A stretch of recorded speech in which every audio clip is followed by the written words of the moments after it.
Mart, mul on, see läheb siia vastu.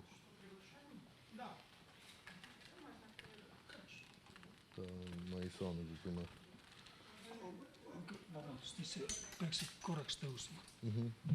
Kuidas me teeme? Äkki paneme üldse siia? Või läheb äkki üles? Oota, tõstame.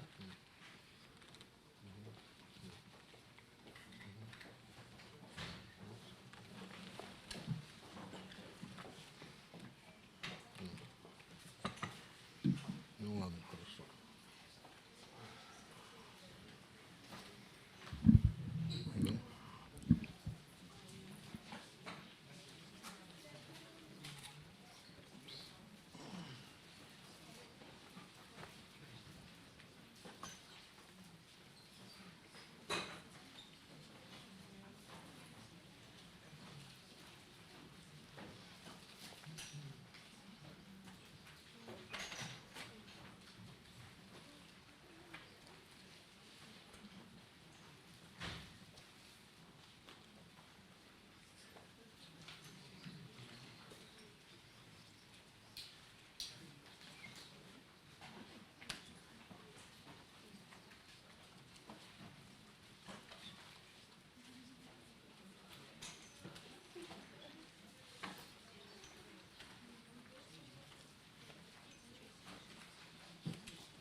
Ei olnud, ei. See läks, see oli täiesti teatrikas. See oli tegelikult ju mingi uudis meediafestivali avalikult ainult seotud haldus premeeri ja siis.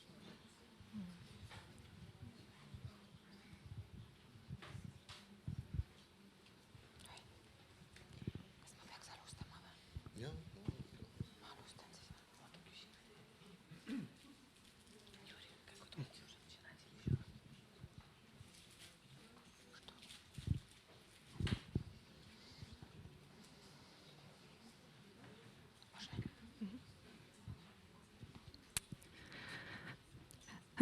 Good evening.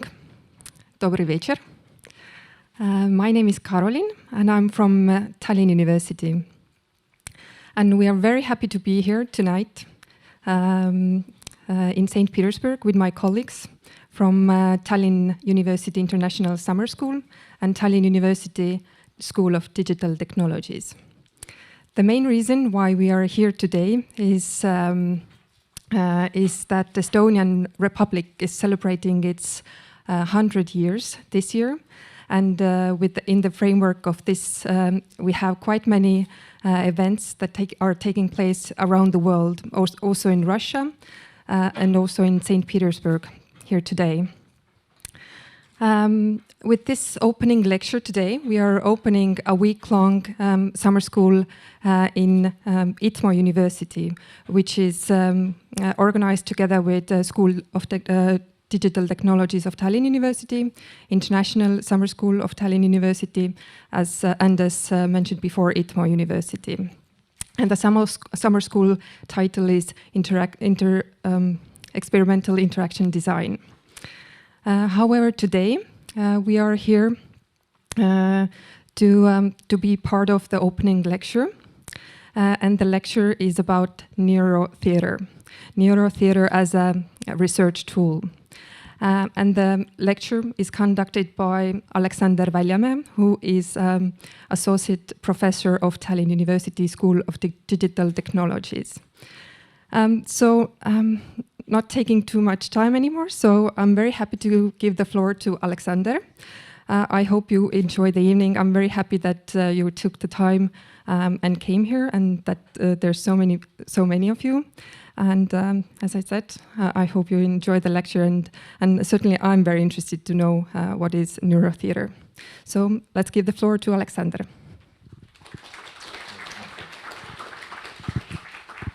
Thanks, everyone. So, yes, my name is Aleksander Väljamae, and I would be representing not only, it's not my work, it's a work of collective of a number of people.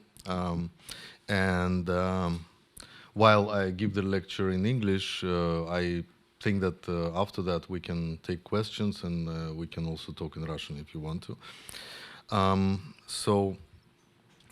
First I would like to say a few words about motivation, why we are dealing with this topic of neurotheater. And I have been for many years fascinated by art and media. And if you see the writings of people like Lotman, Vygotsky, or Mamardashvili, you often have this notion of art as a machine. Like, for example, Lotman have been saying that nature is taking away possibilities from our life, and art or culture gives us these possibilities back. Certainly, for example, the topic of catharsis, the ideas which Vygotsky put forward in 1930s, these are all central to neurotheater. And what I find fascinating about this is as a engineer by first training, I was thinking that why don't we just create this machine? So of course we can talk about that. If you read a book or see a film, you go through some transformative experience. And here we are dealing with this idea of constructing experiences, but more importantly, now we are talking about interactive systems which can measure and in real time assess emotional and cognitive reactions, things which we can call largely physiological computing. And especially what is interesting here is this implicit interaction, where a person maybe is not aware of the interaction with the system. So in a way, you can think about that as some kind of labyrinth which you are entering, but this labyrinth is carefully crafted by the creators of the neurotheater or neurocinema. let's talk a little bit about the origins. So the neurocinematic system, for example, in its very simple form, this is something which I've been doing for the past 10 years, is creating such systems where you have a loop and where you record the reactions. Of course, you can have it also from peripheral physiology, so it's not only the brain signals, but the most important part here is that you record the signals, you analyze the responses, and then you get to some kind of a generation mechanism, which then put together a narrative or some media installation. Here I think that the most interesting part is this script generation, how to generate the script, and we will talk about that in a minute. There is not much known that one of the first installations which was using physiological reactions and emotions was done by Pavel Smetana, my good friend. He's a media artist, and in '96 he created this Room of Desires. So it was largely inspired by Tarkovsky film Stalker. So as you remember, there was a room in the zone where your desires were coming through. And here he was playing with this technology. Back then it was still quite a challenge. So he was telling me that he went to the Czech television archives and he created this system where he had so many different videos of different kind. And people would enter this room, sit in front of the screen. So this is you see here a little bit. And then there's like this technical architecture back then. It's very 90s. But the idea was already there. So you have a person who is experiencing his or her emotional reactions, and then the content is changing. There was a number of interesting cases regarding this system. So once he was telling that there was a guy who was able to control his heart rate. So he was sitting behind and manipulating the system, and then suddenly he saw that this guy has no heartbeat. And he said, I was really scared something was happening, or I was thinking that the system is not working. And then when the person came later on out from this machine, he said, no, I'm just a professional yoga trainer, and I wanted to challenge the machine. So it was really working, but so he was detecting that. And then there was another case where the person came out running out of this room, and he said, "How did you know my thoughts?" And he was really scared of this. But yeah, so of course there is this human factor, which we also will talk a little bit later when we talk about neurotheater as we understand it now. So a few more words about motivation. So if you think about art, and especially the modern art, and I'm not really the person to talk much about modern art, because it's quite a complicated thing. It's the same as science, so people are studying, getting their PhD, and so on. So one of very talented person is Marco Donnarumma. Also been kind of discussing with him his works. And his latest installation, for example, is this robotic arm, which is self-mutilating itself. So art can be seen as a tool to deconstruct yourself and understand something about yourself. But then coming back, for example, to ideas of transhumanism and ideas which Yuri Didevich, my collaborator, is really fond of, is actually these ideas of enhancing yourself and creating this symbiotic relation between the machine and the human. And there was a professor with whom we did an interview in 2011, and he was talking about Ray Kurzweil and this idea of singularity and the year of 2045. So I don't know if you all know about the singularity idea, but the Ray Kurzweil, the futurologist, he is predicting that the technology will be evolving faster and faster, and by the let's say 2045 or 50, we will reach the situation where technology will be changing faster than we can comprehend.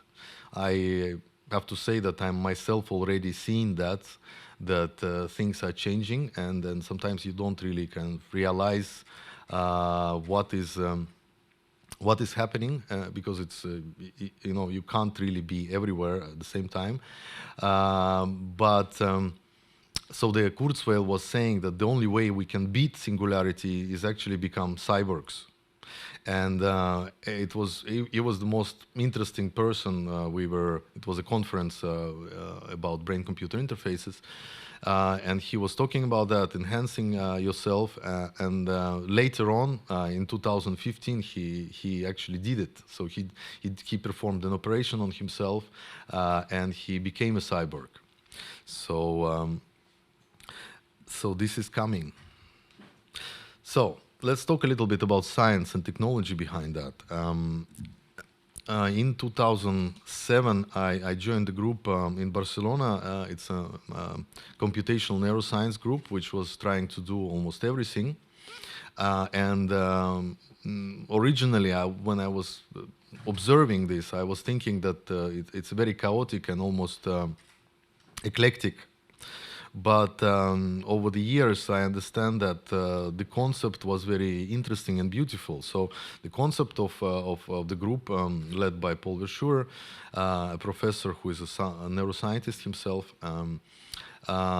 is that he was claiming that to understand the brain better, it's possible only if you build such systems, so to build the brain, and then if you understand it, then you also can repair it. So there is basically like this, the wheel, which cross-pollinating these three directions.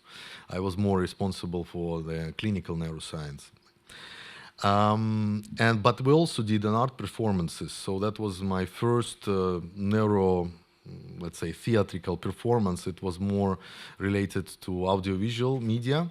So we had 4 people on the stage.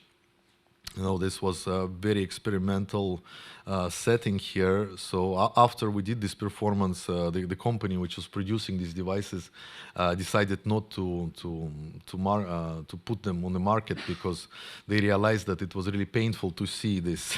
It's a special type of BCI. You will see in a bit the explanation about that.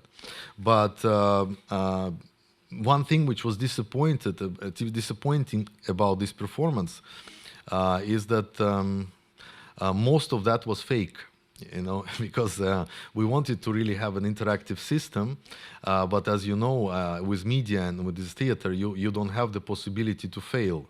So we, at the end, what was happening was not really a neurocinematic system as I wanted it to be. I was a technical director of the show, but we had the film, which was really just fixed film. But then on the top of that, we had an orchestra. So we have these people who were creating music online while the video score or the visuals were fixed. So let's talk a little bit about what is a brain-computer interface. You have to understand that brain-computer interface is not something which allows you to read thoughts. Some people talk about that, especially if you like the amount of films which are using this technology is amazing. I mean, every year you have some new film which has this technology involved, and I think that public has a very high expectations on this technology. So we all want to have our dreams read and thoughts read, or some people are paranoid about this cyber surveillance and society of control and the big brother. You can be sleeping well now. I mean, it's still in the far future, maybe 10, 15 years at least, and especially if you don't have something implanted in your brain. I know, I don't know if this is like a joke or whatever, but there was some kind of information that in China people are actually forced to be already registering and giving the biological kind of imprints. So it might be that some societies will have that as a forced procedure having an implant. But if you talk about the brain-computer interface, we have the few points here which are important. So first, you record the brain. You can record on the surface of your skull, or you can record it subdurally. So basically, there is like you can have implants. It's interesting to know that Europe and US a little bit diverged from each other. So we have a different ethical restrictions. So in Europe, scientists more concentrated on non-invasive BCIs. So you probably have seen this. They are more like toys, but then they don't really have this problem of medical devices and so on. While in US, the funding agencies are more investing into the invasive BCIs. So there is a number of people among us who has, like for example, epileptic seizures, who have by medical constraints, they have to have this electrodes implanted. And then the people with these implanted electrodes, then they can be a perfect test subject for different experiments. Now, if you think about it, then we get the signal. We have to capture the features we want to use, and then the biggest question is what we use it for. So, in a way, right now, when you think about brain-computer interfaces, it's almost like a mouse, but which doesn't require any physical activity. So it's operated by your mental activity. And mostly it is developing for the medical domain. So you have people who are paralyzed, or even in the worst case, there is this locked-in syndrome where a person is consciously completely intact, but at the same time, the physical, the motoric system doesn't work.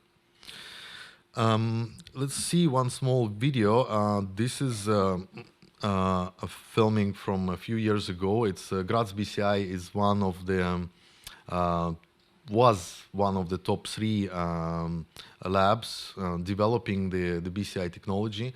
So, in let's say, in a historical perspective, the BCI and the term brain-computer interfaces was coined by Jacques Vidal in 70s.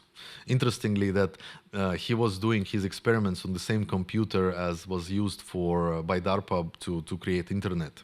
So but then military in US was not really interested anymore in this technology because it was too immature.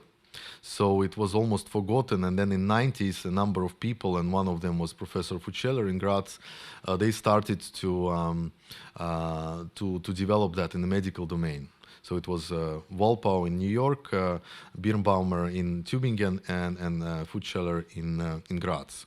So let's see now how far they went with this.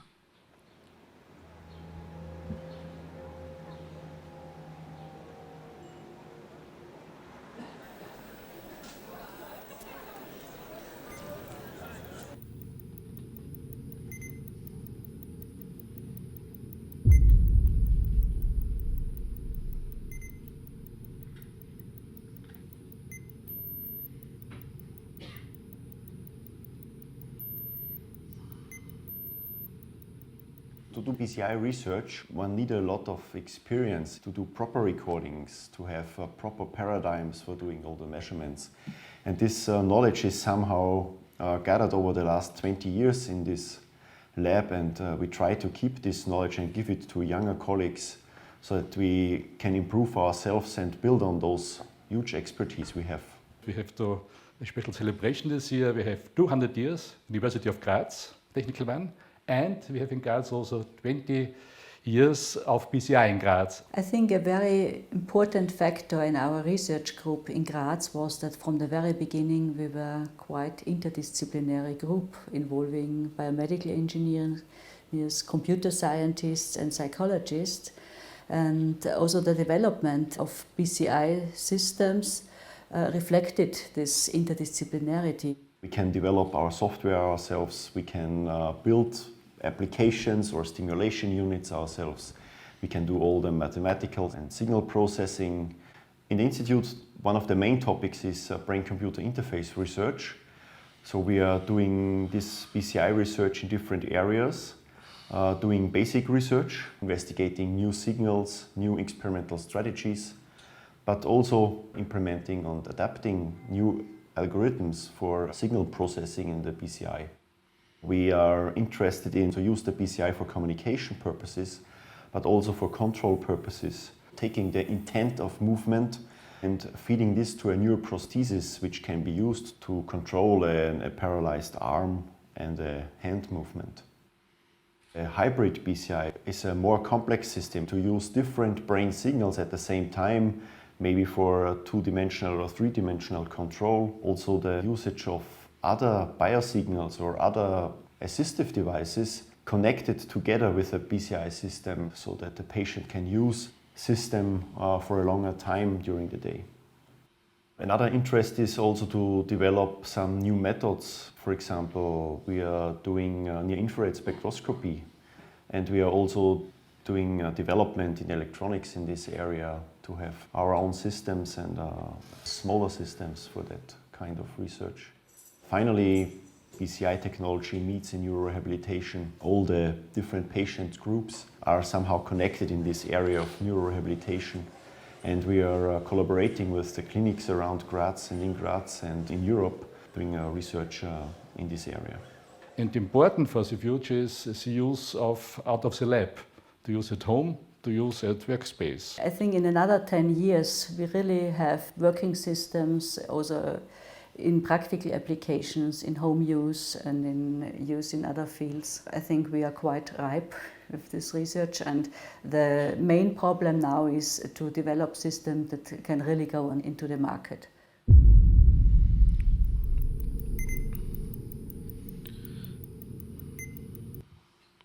Well, but as you understand, medical domain right now is especially when we talk about stroke rehabilitation. This is like de facto the leader in what industry is putting money in, and it's true that stroke rehabilitation is a very big problem, and using these technologies you can really break this pattern, because all this therapy which is done by right now it's rather not effective.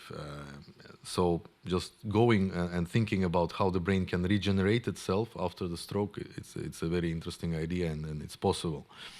Now, but my interest when we talk about the brain-computer interfaces is not wheelchairs, but more media, and this is not something which people using, like developing brain-computer interfaces are very keen to do, because also there is not so much money.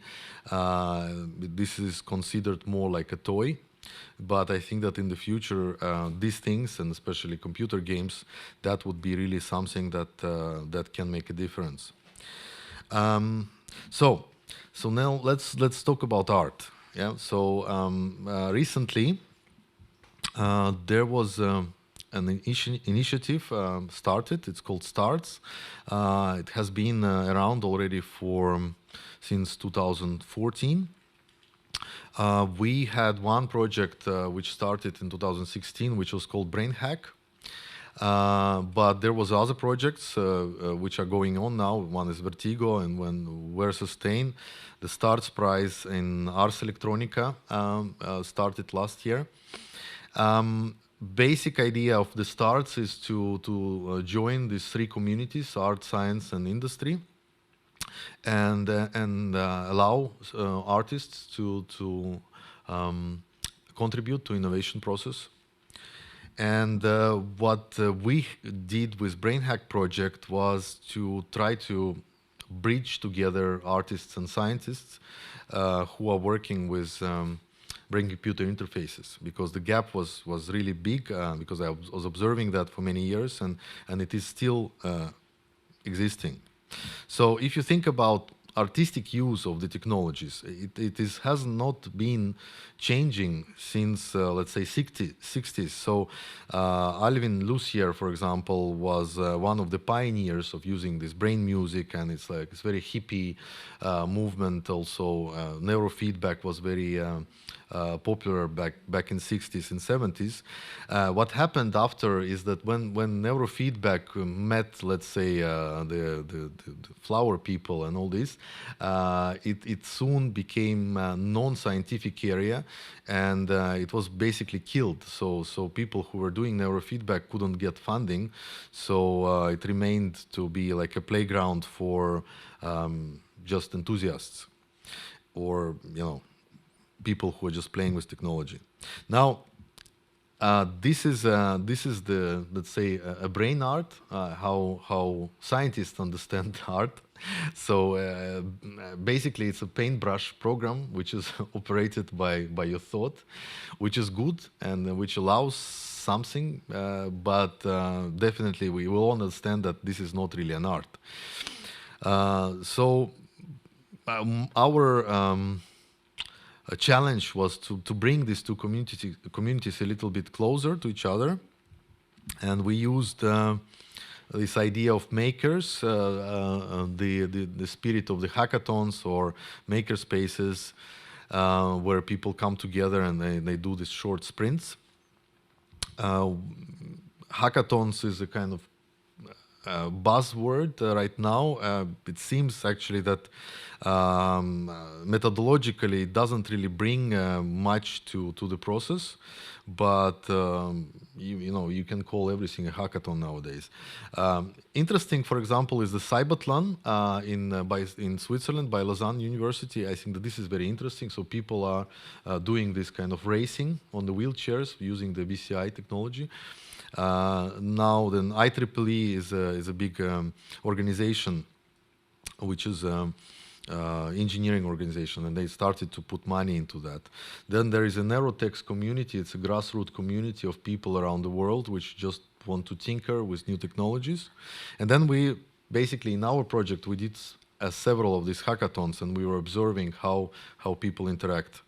In a way, this school, which will be next week, it's built on some of the observations of the previous hackathons, and that's why we don't really call it a hackathon, because we want to have a more curated process.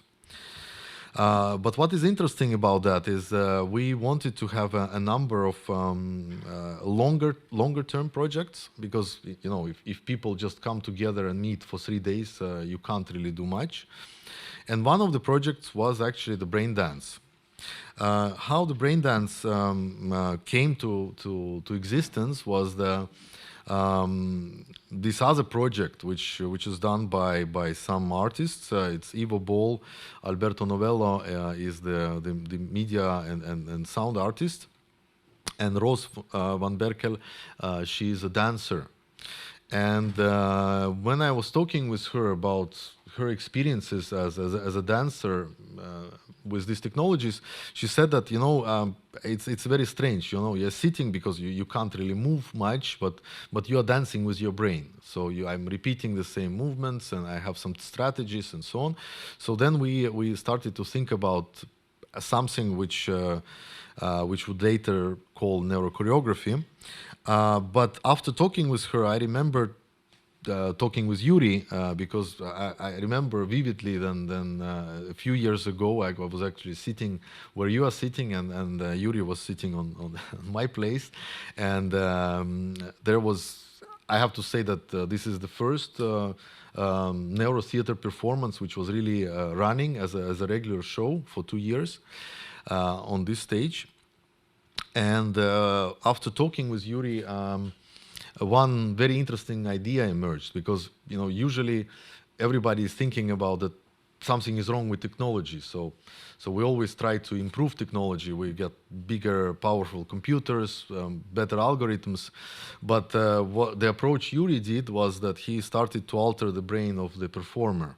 So first he was using the selecting the right person, so it's a selection process, and there was a long process of training.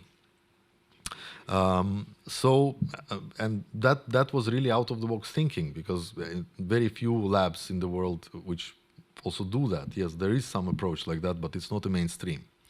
So, and that's how we conceived demultiplexia. We met with Yuri, and we said, well, why don't we do something together?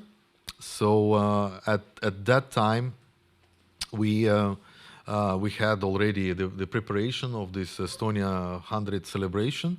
It was back in 2016, so you could apply for artistic grants, and we conceived the idea of neurotheater performance in Brussels. Originally, we had to be doing this performance in 2018, but because Brexit, UK left European Union, and then everything shifted. So Estonia was in charge of European Union, not in 18 as it was planned, but shifted by half a year, which left us less time to prepare, but we did it. And the main idea here was the idea of a cyborg. So the word cyborg was coined by this crazy man, Manfred Kleins. If you have chance to read some of his writings, they are very inspiring, even now after almost like 60 years. He was a visionary. He was really interested in music and creation music from your emotional reactions and physiology. Well, right now, we are really entering the era where we are surrounded by cyborgs and artificial intelligence. So if you have seen probably the film Her from 2013, the film itself is not really good, but there is this amazing scene when the guy really starts to have a suspicion, because the film is about the man having a romantic relationship with operating system, and then after some time he starts to kind of, he starts to be jealous, and then he asked her, as he called her, yeah, Scarlett Johansson is playing the voice of this operating system, and he asked her, "Am I alone? I mean, are we kind of having this personal relationship, or you are having it with someone else as well?" And she said, "No, at the moment I'm communicating with like 3,000 people." And then he says like, "And how many of these people you are in love with?" And she said like 362. And that this moment is actually the moment which Tarkovsky, when he was talking about Solaris, he was saying that there is impossible to do a film which would show something inhuman, yeah. But this film managed to do that. I mean, it is worse to see 1 hour of the film and then feeling this betrayal of that actually, because this is really inhuman. You can't have 300 relationships at the same time, but the machine can. And at the end of the film, I will not kind of disclose. Maybe you will see it. But so that's the first original diagram, which was done by Yuri. When we were just starting to talk about it, and it was becoming more and more complex. So first we were thinking about these two performers, and then the number of people we wanted to have from this audience. And then slowly they become not just performers, but the dancers. So that's the diagram which more or less captures the complexity of it. I don't want to give you more detailed diagrams with more. It was like 6 computers in total. But here you have 3 important parts. So one is the neurocinematic system. So we have 2 people communicating non-verbally. This is something which I'm very interested in, and because I really think that language will disappear at some moment. Then we had the audience who were observing this communication between 2 cyborgs, and they were acting like emotional filter. And then the whole system, we were thinking also about having it as an entity by itself. So basically having a theater, or the system being kind of self-aware. That's the setup. So we had 2 dancers. as a scientist, I never thought that it was so difficult to do a theater performance, because what I did in Prague was more like a show on a stage. So it's an orchestra, but the theater has its own restrictions, starting with the space you are given, and then the lighting and all these things. So it was. I'm really grateful for Yuri to guide me through this kind of process, and we had the restrictions. Now, but for me, what was very interesting about that is exactly the possibility to use this performance as a tool to study and move forward some of the research questions. And here we have these three items. One is a database neurocinema, then it's collective brain, because these people who were brought from the audience, they were also let's say, manipulating the thing, but they were manipulating it as a collective. So it was not a single brain, but it's more like a mega brain or a multi-brain. And then there was this neurochoreographic part, which was concerning the dancing. So in the neurocinematic system, we had this idea of different images which would be changing according to the states, different states of the dancers. We had I think that we had like 70 film clips. We had 7 scenes, and then we had this database which had some tags. They were tags of the content, and they are tags related to emotional content. And then, what I was really inspired back then by David Lynch, the 3rd season of Twin Peaks, because as a great artist, he's really kind of pushing forward what we call, let's say, even a video art. So basically, bringing video art into not just TV series was kind of brave, and. So here, it's not all the series were like that, but there were some parts which had this very, how to say, abrupt switches between scenes and between angles, and that was fitting very well what we can do with a neurocinematic system, which is called, like, based on a sequences. Yeah, so of course we couldn't we didn't have a budget to make a film like that, but we had a film crew, and we filmed. We had some places which were filmed from different angles with different speed, and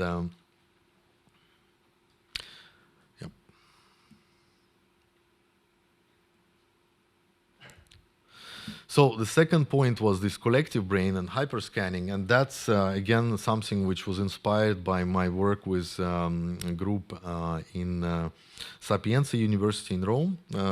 I'm really happy that finally they also published this this paper in Nature, but I heard about this first experiments back in 2015. And here, this is just one paradigm from the social neuroscience research, where you have, let's say, it's called the tyrant or dictator paradigm. So you have one person who is punished by dictator, and then there is a third person who is observing this, and then if you record the brain activity of all these 3 people, so you can see this dynamic system. So this person who is observing unjust activities, so he have to he has a power to punish the dictator or kind of go together with dictator and so on. So these paradigms are very powerful, especially if you think about that in a theatrical perspective, and because right now, you do that in the lab, but if you do it in the theater, and I was doing, for example, experiments in the cinema, and it's really nice. You put electrodes or some questionnaires to 40 people, and then you have a paper in 1 hour. So it's the inflow of this kind of experimental subjects is very great. Now, neurochoreography, again, this was a simple idea. You know, one of the paradigms when talk about brain-computer interface, which is really working, is this motor imagery. As you know, if you think about movement, your brain activates in a similar way as you would really execute the movement. So for your brain, it doesn't really matter if it's a real movement or imagined movement. Now, this is very simple, so you just think left or right. But we had this idea that maybe we can detect more states, so not just left and right, but maybe some choreographic movements and so on. And that was a long process when we started working with dancers. We had two dancers, Tina and Simo from Fine Five company, but they also work in the School of Film at Tallinn University. Original idea of Laban movements and detecting this didn't, it was too complicated. Our technology is not able now to detect this yet.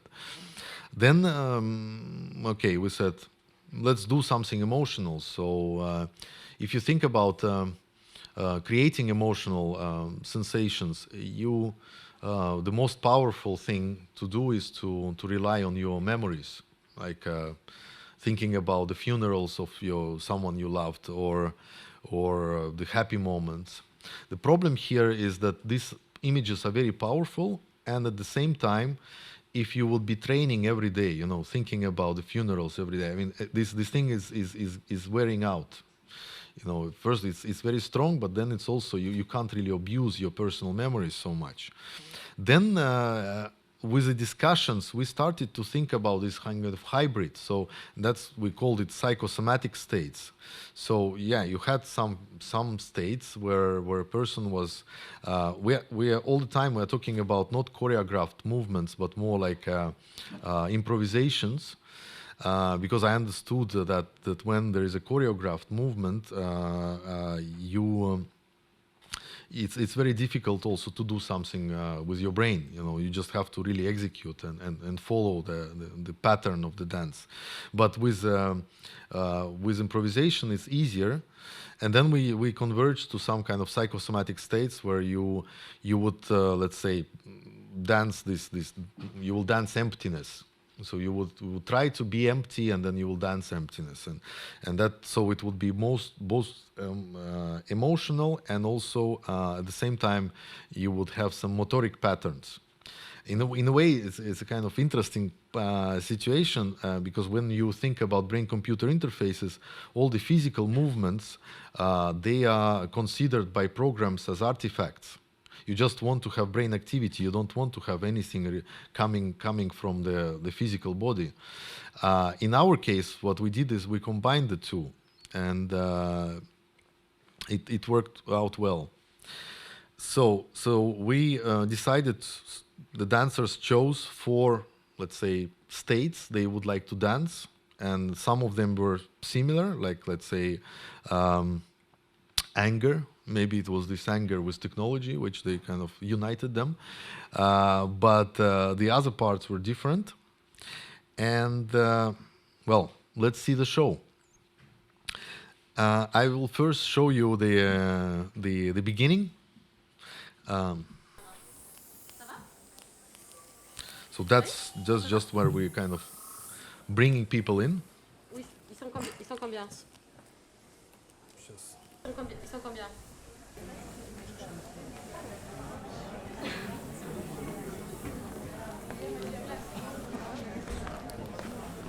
So what you see there on the screen is actually already the classification from the brain-computer interfaces. So you have like these 4 states. So it's just not a random sequence of numbers. It's actually just what they are producing.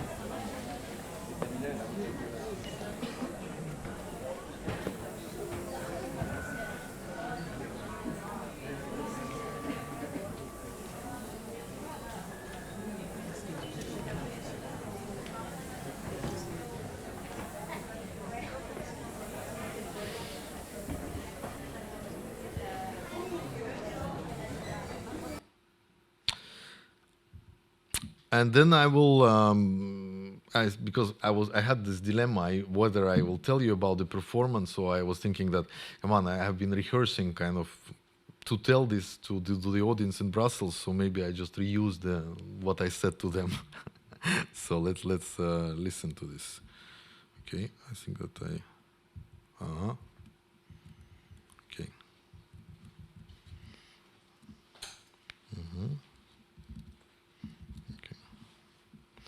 Let me just restart the stuff. Yeah. Second. Sometimes it happens. I was, it was funny because just the performance. Yeah. Huh? Yeah. I disconnected. I just want to restart some stuff and just because it really hanged like heavily.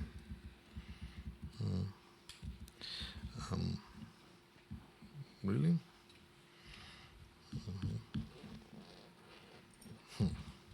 Sorry. So when we were doing the performance, I was always fearing this moment when when it would be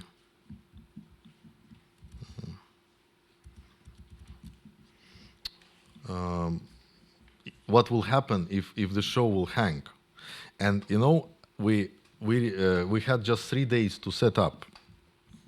So we had to fly all the equipment to Brussels. Then the first day we built the setup. The second day we rehearsed, and then the last day we had the show. And the first time everything worked was actually during the show. So we had 2 crashes. We had crashes after crashes. We had I think that 2 crashes, the major crashes. And what we agreed, I was personally thinking that if we already, if we will have 10 minutes of the show and everything will work, that would be already fantastic.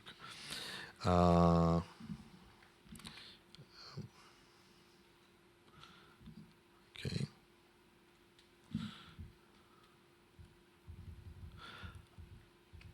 And the one thing which we simplified just to make the thing happen was exactly the mediators, the neuromediators part.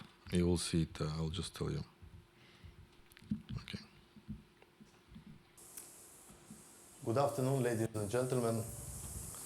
We are welcoming you in this performance called the multiplex. Yeah, sorry, yeah. I don't. Yeah, sorry, yeah. I understood it. Yeah. Sorry. It's sometimes it happens.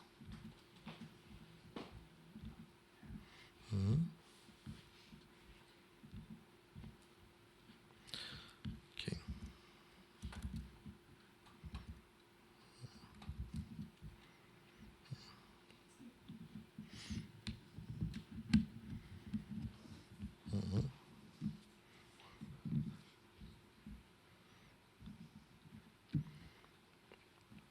Yeah.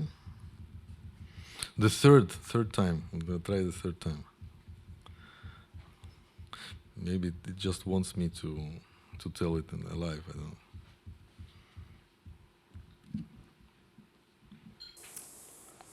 Good afternoon, ladies and gentlemen. We are welcoming you in this performance called the multiplexia. I don't know if you have tried to find out what it is, but on purpose we didn't tell you before, so I will tell you now. The multiplexia is the impossibility of unconscious existence of 2 personalities in one body, the body of cyborg. So it's an opposite of multiplexia, which is the new capability which I think in the future people who are linked with a computer, it's called cyborgs, will all have. So basically, you will have the possibility to live several lives at the same time, in parallel. What we are presenting today is... Okay. So, Then we had this part where we bring people on the stage. Enjoy the show. There's another thing. I mean, basically, it's still quite a professional performance. So please read the consent forms, and if you have, please sit down. Yeah. So we have to sign. So and there is a moment here that if you have any questions, I mean, basically what I brief you. Everything you say will be used against you, and you have to, basically you can quit anytime you want. It's not harmful, your data is not recorded in any way.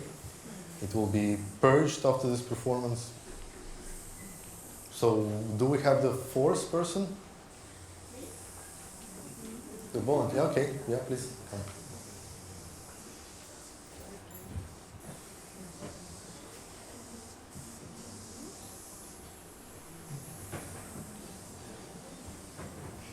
I think that one of the things which was really impressive is that the people on the stage, they really enjoyed the show. Connection sounds.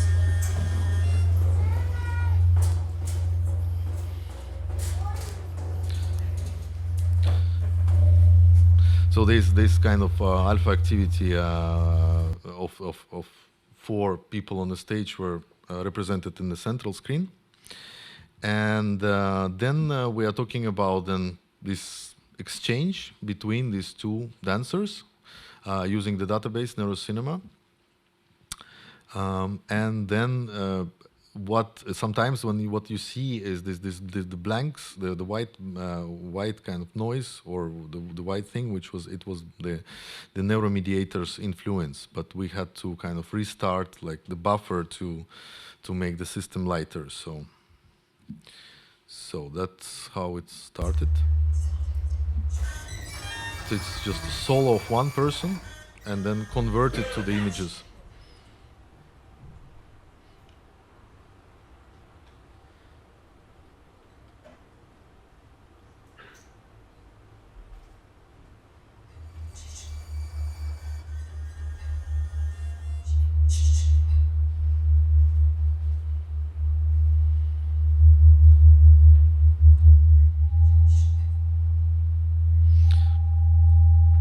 And then these images were shown to another dancer, another cyborg.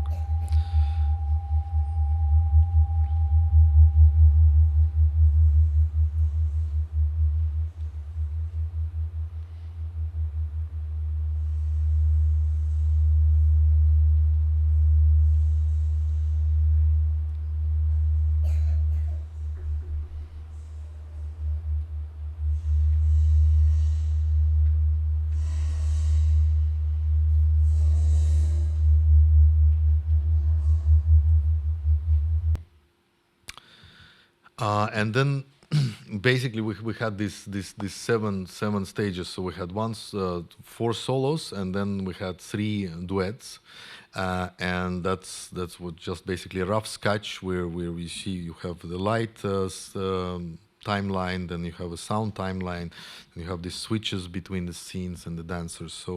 So that's where I really understood that this multimodal script was very important to also to work on and develop it further. So the last part I want to show you is when they were dancing together.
was few things which was like a takeaway messages for me because it was like, let's say, quite a big production. We had I think we flied 14 people into Brussels, and we had media artists, light artists, composers, dancers.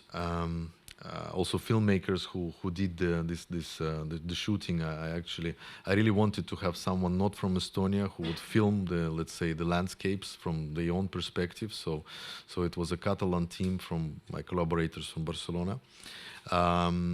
So the lack of common language and tools and frameworks, that was one thing which was really clear. So sometimes, you know, we may think that we talk about the same thing. Like imagine we talk about an apple, but in a more deep context, you understand that we all understand by apple something else. So I think that to work towards that is really to create these tools and frameworks. And again, something which we will be working in the school tomorrow and the full week.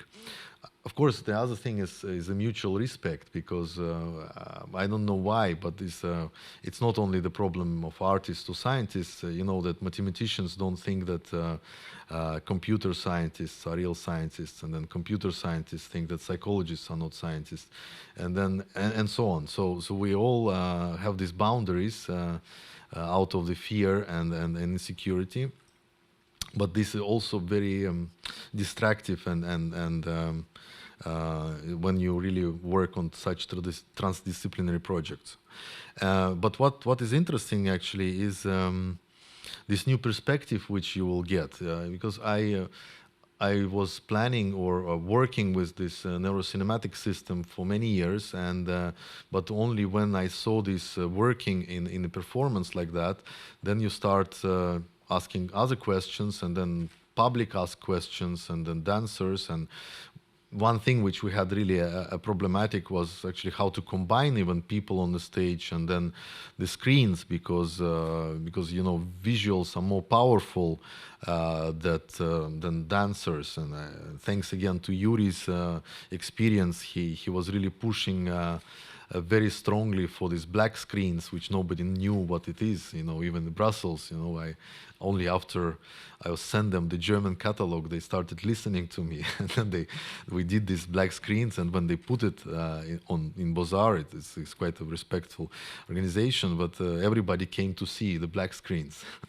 But this allowed a little bit alleviating this visuals thing.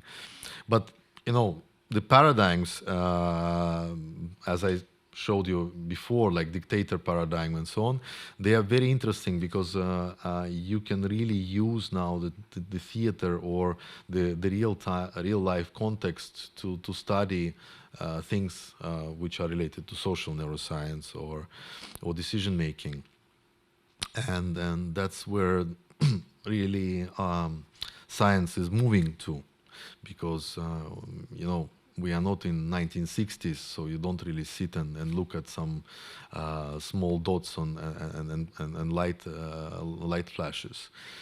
We want to progress in understanding our brain better. Especially, there are parts of the brain which are only active when we are interacting with peers or with other social entities, not necessarily humans. Anyway. So neurotheater. So by working on that and starting to talk about and creating this idea of what is neurotheater, we currently are working on a manifesto, and we have different ideas about what it is. But I think that they are not really contradicting.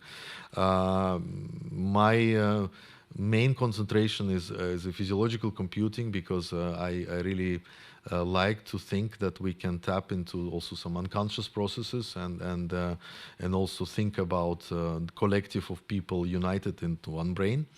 But it's true that on a really a meta level, Yuri's definition of of this theater of post-human, or basically augmentation of yourself, or let's say this symbiotic existence, where you have these boundaries blurring between machine and the human, because I really honestly believe that we need to enhance ourselves. Of course, there will be people who really want to go back to the woods and then back to the nature. But I really recommend you to see this film about Ray Kurzweil. It's called Transcendence.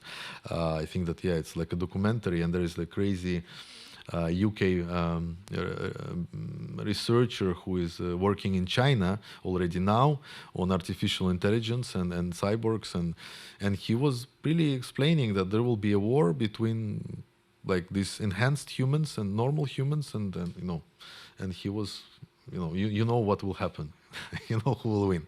So that's kind of a different topic, but in a way, in a very like in a nutshell, I think that what neurotheater allows us to do is to explore ourselves as individuals, as community, and as civilization, as our colleague David Lamas is saying. So we are just at the beginning of our journey. One production which we just started, but it came from my strong connection with my former colleagues. We studied together in Sweden some years ago, and Dr. Parra is radio astronomer in Apex. It's a southern observatory. It's in Atacama, Chile, and we thought, why not connecting radio telescope to the brain, but not to send the signals out, but more to stimulate brain and to think about something like a universe-brain interface and so on. So that would be coming. And the artist Martine Nicole Rogina, she kindly accepted to be as she called it, transdisciplinary artistic guinea pig. So let's see what will happen. Welcome to the school. I think that we will have fun this week, and I hope that we will have a possibility to discuss with students tomorrow more this neurotheater manifesto and implications and challenges. Thank you very much.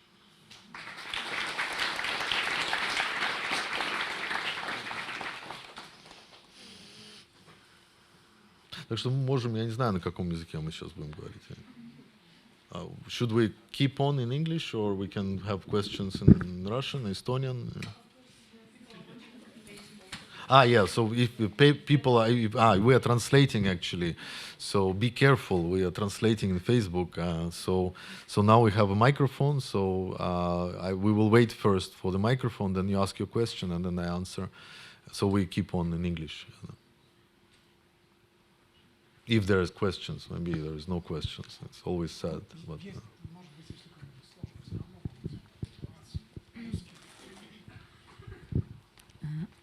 Здравствуйте, спасибо большое, очень интересно. У меня вопрос такой я не очень поняла, впитывая все на английском. Вопрос про перформанс, да. В момент, когда они двигались, что там было первично? То есть у них была некая партитура внутренняя, или это была полностью импровизация? No, we were. So the question was, what was the initial thing? What was whether the movement or these visuals? Our choreographer René Nimic, so he was working with dancers. We sometimes we couldn't work together because we were developing technology and they were rehearsing. So I think that they had an improvisation, but it was some kind of in this frame of these states. Mm-hmm. Yeah, so they were rehearsing these states. And we were also recording and training our system on these 4 states. So that there was a quite advanced classifier, and we were looking at, because if you would see what was happening here, in the ideal case, every scene have to be just one state. So the images would be only like of one stream, and sometimes they are quite stable. Remember this child which was kind of there. So, but if the classifier is failing or if there is too much noise or whatever, then you switch to another state, and that's the kind of errors. But it's true that in this case we still kind of hit the let's say the traditional way of choreography. So it was choreographed in some way. So they didn't have and then of course there is this, we had three big laser projectors in Brussels, but now imagine it in having it like in a Soviet time kind of sport complex with kind of small projectors. It was I even don't understand how we can do it right now. I'm thinking that, so they never had the possibility to rehearse as they would rehearse there. So of course, in a nice, here if you would stage it and you would use the same stage and whatever, then it would be I think for them it was very difficult as well. As a dancer, you go, it's like completely new stage, new smell, everything, yeah. So let's keep, if possible, let's keep the English as a language as we have this streaming. But if not, you ask in Russian and I kind of summarize it in English and then answer. Okay, I will try in English. So I have kind of stupid question, but as I understood, we can kind of register the amount of neurosignals when person feels somebody. So if it will be possible in the future to have, I don't know, mega cinema, mega movie, like we can capture the signals in person who is experiencing something and then gives the signals to person in the cinema. And could it be like in their this Новый дивный мир, like the ultra cinema? Yeah, that's the idea of neurocinema. So you have the cinema which is changing its content, and then, for example, the big question is, if you have, let's say, 100 people as an audience, who is driving it? So you can kind of switch. We had some ideas where, you would be selected as a driving person today. So the film, everybody else, you invite your friends and you would be driving I think that you've seen this a little bit, the shift of cinema to entertainment and computer games, and this kind of merging, and with like high definition, like virtual reality, then you could imagine that you would have this kind of virtual reality type multiplayer thing happening. So thinking about, like shooting in a school, for example, like the Columbine kind of story or whatever. It would be really nice experiences to go through. I have another question. Is it okay? So if we can write down the neurosignals and like put our personality on the paper, could we someday make life after death, kind of, if we can register ourselves and then make a program with our personality, like in the Black Mirror, San Junipero. The Black Mirror is really, I think that there are two things which are really nice in Black Mirror series. One was that it was like called Christmas, White Christmas, where you have like this person who was kind of tortured continuously because the consciousness can run faster, so you can have like so you can, and then there's the other one about dating. So you can have like 1,000 kind of, you play this narrative again and again, and until you kind of converge to. This is in a way, it's amazing that it's very close to the truth. I think that this is, and that's why Black Mirror or let's say art practices, or what we do also that is so interesting, because we don't have this technology yet, but we already now can start thinking about the, let's say, legal and ethical regulations. So are you allowed to torture someone for 1,000 years? you know that there's some people who have this like several death sentences and then they can go and have like 700 years, and it's always like a joke because they will die. But now imagine if they don't die, and then they kind of all these aspects we can already start, because it's amazing how sluggish and slow is our legal system compared to technology. Even when I wrote once a book chapter about multi-sensory brain-computer interfaces, because they have like not only visual but sound and smell and so on. And I was contacted by one lady who was talking about the legal aspects of this. And when you think about legal documents, we always think about text. And she said that, and what about the other type of, we can have a really different type of legislation which we don't have yet, and how to regulate this thing, because it's always this mice and cat problem. Technology is creating possibility, and then the government or industry want to kind of to close the gap. Remember when internet just arrived, everybody said it was like amazing, everything is possible, but actually in the digital world you can trace everything. So actually you have also unlimited possibility of control and capture everything. So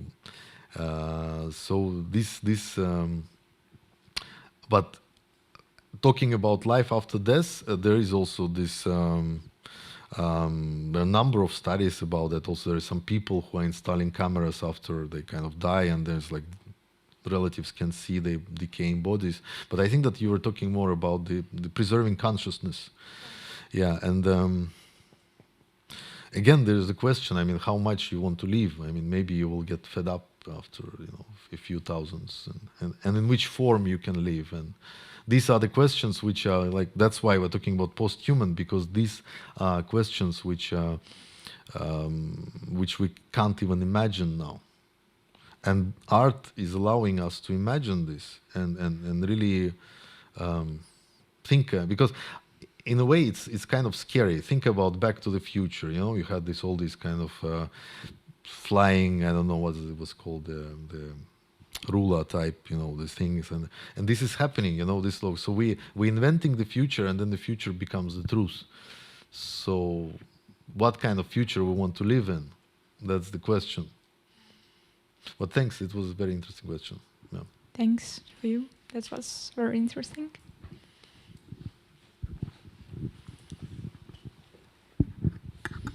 First of all, thanks again for your lecture. It was really interesting. And my question is, I attended Yuri's performance a couple of years ago. And as you said, it was really important for him to pick the right person to perform. So was it important in this specific situation which performers would actually dance on the stage? Mm-hmm. And how important it is in general for such kind of performances to pick right people to perform, and what makes them right when we talk about neurotheater? That's a good question. First of all, we had really nice active electrodes with amplifiers. So even though, for example, Tina, again, it was something I never experienced. So she said, like, I can't. I have my hair booked by other theater performance. I have a signed contract. I can't cut my hair. And she had really thick hair. Yeah, a little bit like yours. So it's and with a traditional EEG, it's almost impossible. You have to put a lot of gel. Here it was possible, yeah. And then again, we were training, and then you are talking about how plastic are the brains. It's counterintuitively, but bald people are the worst for this kind of things, because of they develop this kind of a little bit of thicker fat, which kind of covering the kind of skull, and then the signal is worse. At least everything what I experienced so far is it's really kind of, so bald are not good. And then of course, for me, ideally, but again, there's ethical restrictions, but I think that the breakthrough would be if you would start using this interface from the childhood. So the brain will adapt. So in one video, which I didn't show, but Professor Wolpa in New York, for example, he's always talking about it. So if you think about learning how to drive a bicycle, it takes a long time to drive it, you know, or to walk. For the baby to walk, it's like half a year at least. Now we are kind of turning it upside down. You just put some device and think that the brain will immediately like adapt. No, it's actually quite a long thing. But seeing the progress and think and we unfortunately still don't have the possibility to wear it all the time. So that's why implants are so nice. But the problem with implants is that the brain is fighting the implants. So it's also impressive. You know, you have this nanotechnology, you have the arrays implanted, and then after a while the tissue starts kind of like, you know, it's kind of protecting, so it kind of builds this thing around the electrode, so it doesn't stop working. So the brain doesn't really want to have that. So of course there is this very nice development which is called the brain dust. So you have these nanoparticles which are injected into the blood stream in your brain, and then you have basically you turn your blood system into one interface. So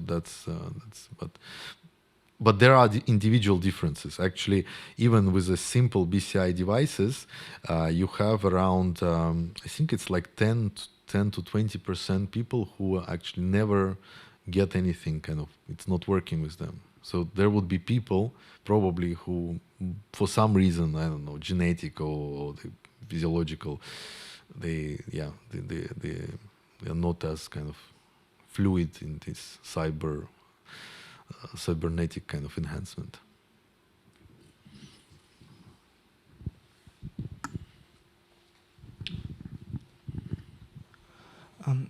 Is there any research being done into reverse interfaces, like if a computer can send messages to the brain directly, bypassing the eyes and hearing, all that? Yeah, there is number of devices. So there is this transcranial magnetic stimulation, but this is more used to knock out several kind of areas or networks. And then there is this idea of brain-to-brain interface. I wanted to show some, but I kind of, due to restrictions, there was this nice research by Nicolelis where you have two mice and one mice was kind of learning, and then this learned experience was actually transmitted to another mice, or a rat it was. And then, but unfortunately you can't do such experiments on humans. So, which I think really, I think that, you know, that's why this Phil Kennedy, I think that he did a very nice thing. I mean, if you are a true researcher and you are interested in that, so you don't do it on mice or monkeys, you do it on yourself. So I think that Nicolelis who have to do it on himself first of all, instead of his PR stuff, you know. But it's like, it doesn't matter. Thank you.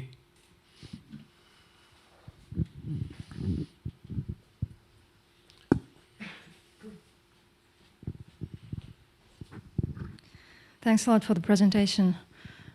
So am I correct that the main purpose of this, I'm here, the main purpose of this neurotheater is arts and research? What else can it be? I mean, art, research, and what else? I mean, so what's the main purpose, arts or research? Okay. You know, we are still kind of discussing about it, because what I said, Yuri, recently was that in my mind, and there were more artists who are working with these technologies, but what I see is that in the modern art, and again, this is my very narrow-minded idea of art, but what I see in Ars Electronica or things happening, I think that artists are stealing the best technologies from scientists, and then they play with this. So either you kind of like inject the horse blood, or I don't know, the nano robots or whatever. But I said, like, I also want to steal something from artists, but you know, you can't steal anything from you. You know, you know, it's just so.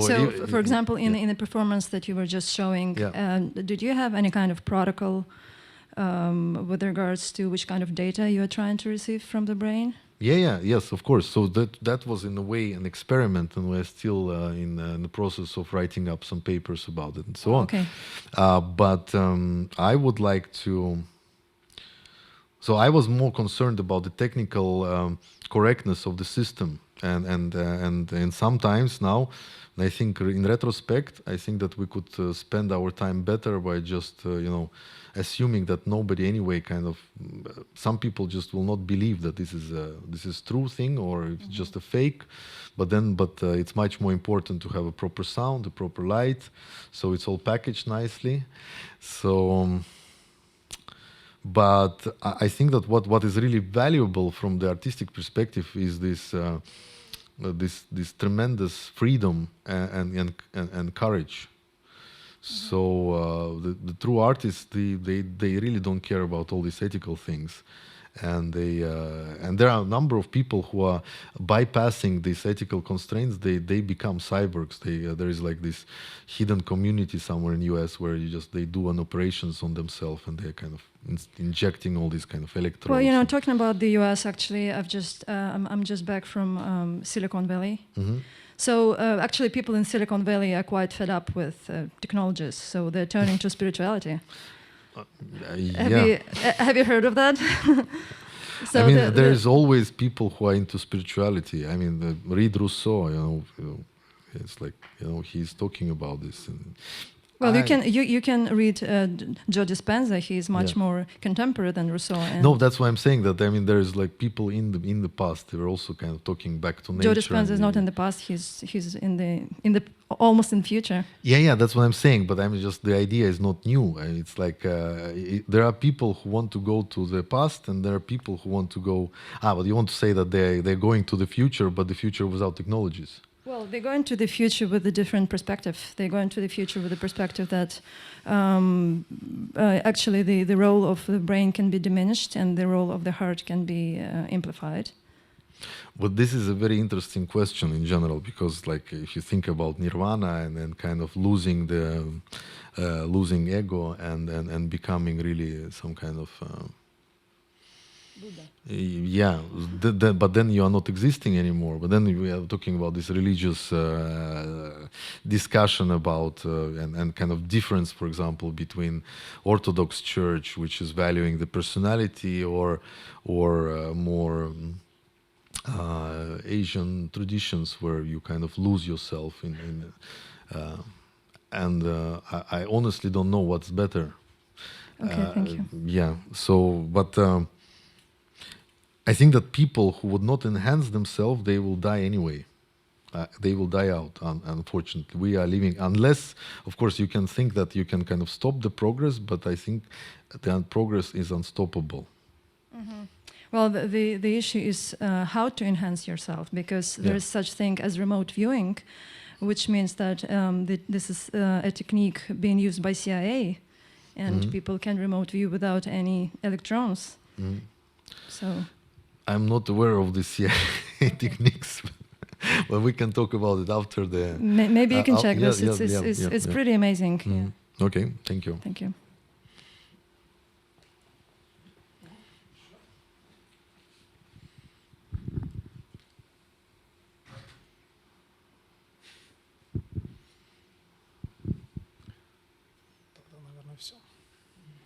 They're all very disciplined, 1.5 hours.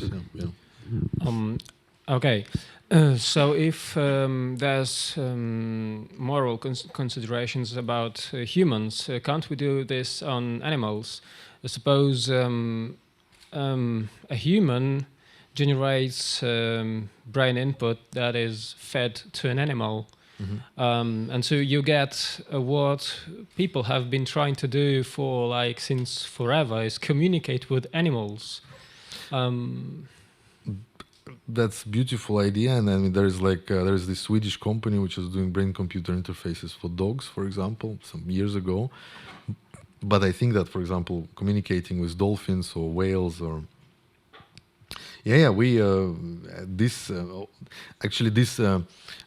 is this human-computer interaction research, but then there is this human-animal interaction, It's a field which is growing, especially now with development of new algorithms, and which, because we can't distinguish, for example, between barking, but algorithms can.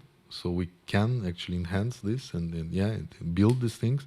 I was starting to think that indeed, but it's again following the Asimov ideas, that can we actually build some tools for animals to enhance themselves, so actually help them to move kind of forward in their development as well. So certainly appreciate probably some. But this is all fascinating ideas, yes, and especially if we are talking about the theater without a human, or let's say cyber, this. There is a Japanese researcher who is creating the copies of himself, and they have also this cyber theater, or how it's called, android theater. It's called. If you type android theater, so there is a robot and a human together playing. It could be also in animals. It could be. I think that yes, we need the. And that's all possible. There's enhancing the possibilities which we have now. That's what artists usually do. They push boundaries, and make our life more colorful. And that's why it's so important. Actually, this is the main. Let's say. It's not the mission.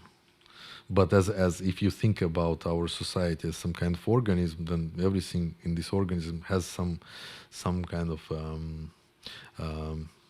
function, and it's almost like self-cleaning system. So if you have if your life is dark and everybody and you're raped every day, so you go and you paint a picture on your wall, which is nice, and you're happy again. I'm talking about this Neanderthal cave paintings, but yeah. Thanks. Also, if I can, another question. This performance seemed to be a bit, either or. There was either this image, either this video was playing, or that video. But to me, it seems like a better option would be a non-binary or non-singular choice. For instance, different colors based on different people who experience different emotions. So you could change the lighting, for instance, or play different sounds, for instance, depending on what different people are feeling. So there wouldn't be this, well, at least to me, it seems like there wouldn't be that problem of interference, what did you say, noise or whatever. Well, definitely that's what our students would be playing with the next few days. But talking about colors, I just wanted to tell you about this very interesting paper which everybody in BCI community knows, but nobody could replicate it. Is a work which Professor Aleksander from Moscow did when he was visiting South Korea. And what he did there was that person brain activity was connected to RGB system, and after a while people were converging to the same pattern. So basically, the claim was that our unconsciousness or our homeostasis was kind of converging to the light pattern, which was the most comfortable for you. Unfortunately, nobody else could replicate the study yet, and he himself can't really move on because of some restrictions with the Korean thing or whatever.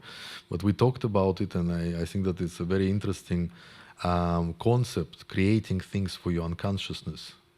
So you can have films which you don't see, but your unconscious self see, and then I'm not talking about this subliminal thing or this 25th frame or whatever, but I'm talking about really imagine having a full film, but just not for you conscious part, but you're unconscious. Maybe it's something related to the previous question, yeah? So, because we are so driven by this egoistic and kind of cognitive self that people are really tired, it's true, of that. So, but then just, But is it possible to distinguish between conscious and unconscious signals? For example, Berlin BCI group did very nice study for Philips some time ago when they were looking at light perception. So we all know that that you don't perceive flicker beyond 50 hertz. But if you observe in the visual cortex, you actually they showed that people, our unconscious, perceive it until 100. So then later on, yeah, both systems don't perceive it. But that's why, you know, it's much more comfortable with 100 and so on. But it's true, yes, that it's difficult, especially you can't really convert it again to the subjective experience, because that's very important. Because, you know, it's not only the physiological signals, it's also what you think about them. But, you know, we all have this feeling of connectedness, you know, that mother and child, they have this kind of almost this telepathic kind of connection, that they just feel that something is wrong, but they don't really. I think that, you know, as we move on with technology, and now, you know, that there are technologies which already can do the brain imaging while the baby is still in fetal state. So, you know, yeah, I mean, we just have to put more efforts and more work. I mean, the groups are working. I mean, the progress is fast and steady. So, again, I mean, it's just more ethical concerns are on the way.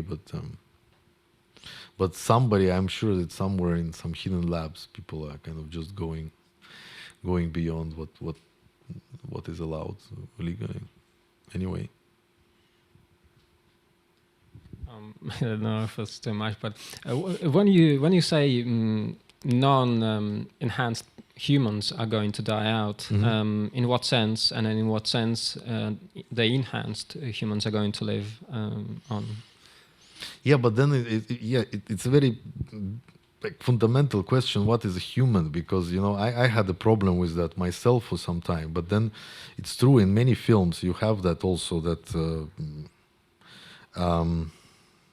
You know, remember where was this part when we had this Homo sapiens was existing together with other type, which was kind of similar to us. So we coexisted, but then we kind of ate them up. I don't know what we did. Like, it's horrible, but they died, you know, and Homo sapiens continued. So so then the story can continue. But I mean, your question is more fundamental. So imagine that, can we kind of think about some kind of robotic or artificial thing which will continue living well when we all die because of some catastrophe? And again, this is still a progress, because and again, this was written by Asimov and by other people with this Foundation series or whatever. So these guys are created by our, like in the Bible it says, like we are created by as God kind of. So these guys are created by our thing, and then they will create. So maybe they have a different basis. So maybe they are not biological, or maybe they will be. But this is more this material thing. But then we start kind of talking about what is humanity and what is all this. But this is what is good about this. We are provocating these questions. We're thinking about that. What is to be a human? Then you will understand, maybe after analyzing your life, is that you are just maybe 10% of the time really human. Or as Mamardashvili puts it, that you are human. To be a human is an effort. So when you're sleeping, you're not a human. You always kind of you have to make an effort to be a human. Otherwise, you're just kind of reactive system, like based on just reflexes. And so, is it painful to be a human? Yeah, probably is. That's why we have so many inhuman kind of activities around.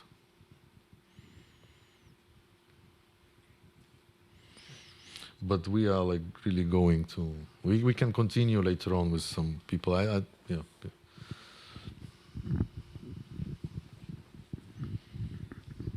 Yes, I just had a really stupid idea in my mind, so I wanted to ask. There is such a neurological phenomenon as synesthesia, when people basically see numbers and colors, and they see like colorful clouds in front of their eyes when they hear some sounds and stuff. So would it be, I don't know, an interesting experience, for example, to experiment with these people maybe. In regards with performances at Neurotheatre, would it be possible to kind of, I don't know, to make our people see what they see maybe through this? No, that's possible. I think that Ramachandran, for example, writes very nice about synesthesia. Ramachandran and Hubbard, they have a special article about that some time ago, and synesthesia is really studied extensively. The origins of synesthesia is the like hyperconnection between areas which shouldn't be connected.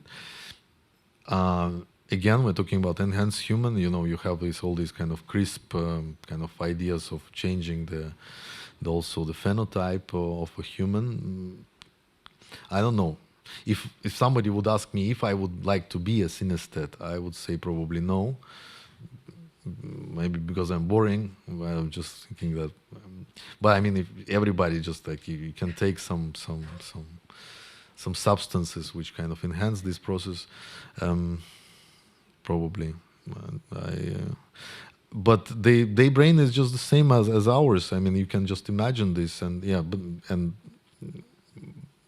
but so, it's an interesting the idea. main yes, question is like how different would it be with them? For example, if you decided to create some kind of performance, and like, would it be different in the first place?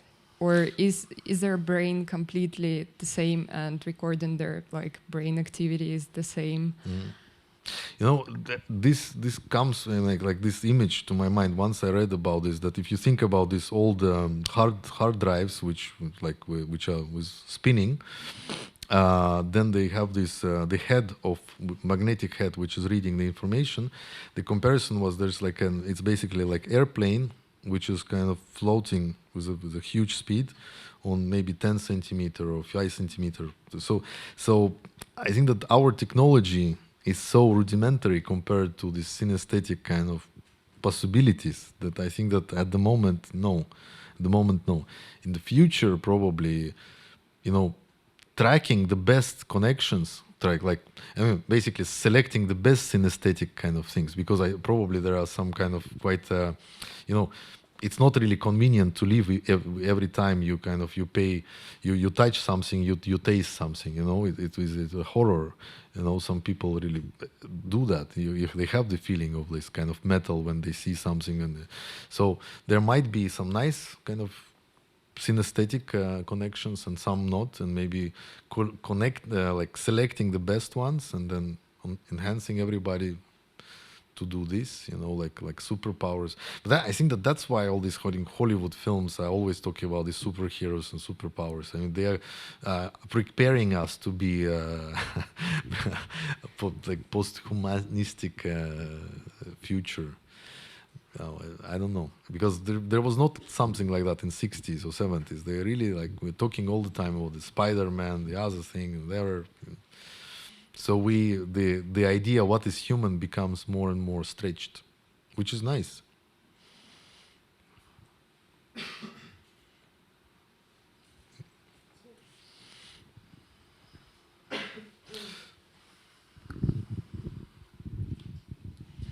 Okay, I think we can wrap up, and if you have any additional questions to Aleksander, you're welcome to approach him after this lecture now. I wanted to say thank you to Aleksandrivsky Theatre, New Stage. Thank you for welcoming us, and you've been amazing. And also on Friday, this coming next week, Friday, there will be a student work exhibition in the same place at 8 o'clock. So you're welcome to join and see what the course participants have been doing for the week. But anyway, have a nice evening, and then thank you for coming. Thank you. Thanks.